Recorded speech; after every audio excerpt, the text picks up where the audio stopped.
યશો વિજયજી મહારાજ કહે કે એ દિવસના મને લાગ્યું કે હું પ્રવચન નહીં કરી શકું. ગુરુદેવને આવીને કીધું આજ આ વોઇસ બોક્સ ચાલે એમ નથી, બીજાને સોંપો. અને એ દિવસે ભગવાનને જઈને મેં કીધું પ્રભુ હોઉં મમમ તુવ પ્રભાવ, તારા પ્રભાવથી ભલભલાના ઠેકાણા પડે તો મારું ગળું ખુલવું જોઈએ, બંધ કેમ થઈ ગયું? અને ભીતરથી જાણે અવાજ આવ્યો, યશો વિજય મને એમ લાગે છે કે તું આજે જો પ્રવચન કરીશ તારો અહંકારનો ફુગ્ગો ફૂલાઈ જવાનો છે. તારો અહંકારનો ફુગ્ગો ના ફૂલાય એટલા માટે તારું વોઇસ બોક્સ બંધ કરી તારા ફુગ્ગામાં એક ટાંચણી મારી તારી બધી હવા કાઢી.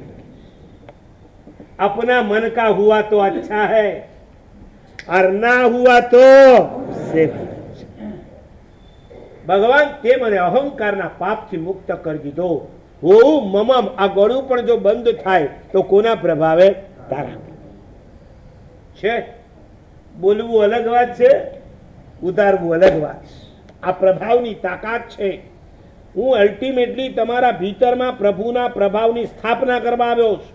દેરાસરમાં ભગવાનની પ્રતિષ્ઠા કરવી સહેલી છે. 5 લાખ 15 લાખ 25 લાખ રૂપિયા બોલો અને દેરાસરમાં પ્રભુની પ્રતિષ્ઠા થઈ જાય, પણ હૃદયમાં પ્રભુના પ્રભાવની પ્રતિષ્ઠા કરવા માટે જન્મોના જન્મની સાધના કરશું ત્યારે પ્રભુનો પ્રભાવ સ્થાપિત થશે. જીન ભક્તે જે નવી થયું બીજાથી નવી થાય. ભગવાન તમારી ભક્તિથી જે થઈ શકે છે આ દુનિયામાં બીજા કોઈની તાકાત નથી કે થઈ શકે. આ પ્રભુના પ્રભાવ ઉપરની શ્રદ્ધા છે. આપણને પ્રભાવ તો ઘેર ગયો, પુણ્ય ઉપર પણ શ્રદ્ધા છે ખરી? એકલી પૈસા ઉપર? ગઈકાલે તમને સમજાવ્યું કે જે આ ભવ પૂરતું સીમિત છે એ પૈસો છે, જન્માંતરમાં પણ સાથે આવશે એ પુણ્ય છે.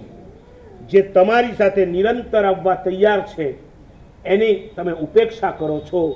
તમારા દેખતા જ તમને છોડીને કદાચ ચાલ્યું જઈ શકે એમ છે, એની પાછળ તમે પાગલ બનો છો. સાચું બોલો. તમને લોકોને એક નિયમ આપું એક વાર, અનીશભાઈ, આમ નિયમ આપવાનું મન આવે ને ત્યારે અનીશભાઈ તમારું નામ તરત આવી જાય.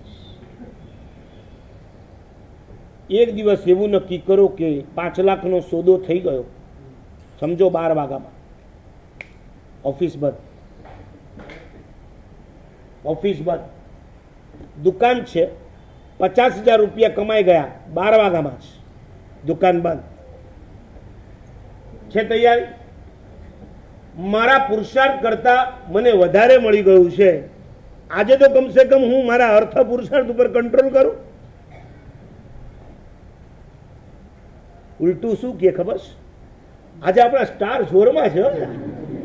આજે તો ઘરે ફોન કરીને આજે તું મારું સહનનું કંઈ બનાવતી નહીં, કાંઈ નક્કી નહીં, ઠેકાણું નહીં, 10 વાગે આવું ને 12 વાગે આવું. સ્ટાર જોરમાં. સ્ટાર જોરમાં હોય એટલે ડબલ જોરથી કરવા. તો ધર્મના સ્ટાર તમારા જોરમાં છે, ડબલ જોરથી ધર્મ કેમ નથી કરતા?